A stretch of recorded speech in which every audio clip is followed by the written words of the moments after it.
প্রহর শেষের আলোয় রাঙা সেদিন চৈত্র মাস,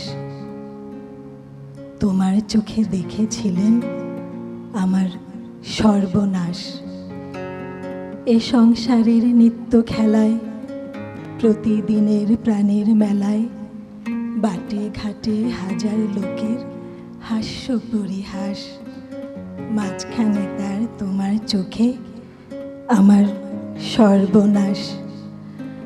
আমের বনে দোলা লাগে, মুকুল পড়ে ঝরে, চিরকালের চেনা গন্ধ হাওয়ায় ওঠে ভরে। মঞ্জুরিত শাখায় শাখায়, মৌমাছিদের পাখায় পাখায়, ক্ষণে ক্ষণে বসন্ত দিন ফেলেছে নিঃশ্বাস। মাঝখানে তার তোমার চোখে আমার সর্বনাশ।